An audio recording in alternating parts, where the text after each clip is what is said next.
Here, let's talk about continuity and differentiability. Specifically, what's the difference? Now, continuity means basically you can go from one side to the other without picking up your pencil. So like if I go across from here, I can easily draw this whole part of the line without picking up my pencil. But I reach this point, and if I'm going to continue, I have to lift up and draw the green part. So that red part is one continuous stream. The green part is one more continuous stream. And then the blue part is another continuous stream.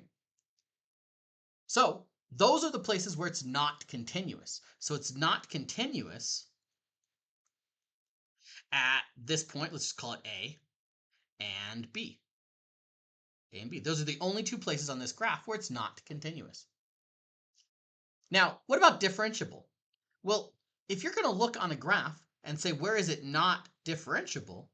You want to ask yourself first, where is it not continuous? Because if a function is not continuous, it's impossible to be differentiable either. So I can immediately just say A and B. It is not differentiable. You can't take the derivative at that place because it's not even continuous. That comes from the definition of a derivative. If you want to look into the limit as h approaches 0, take a look at that if you want to understand why. But I now know that it's not differentiable at A and B. But it adds in one more requirement. There's one more thing that we need to check for differentiability.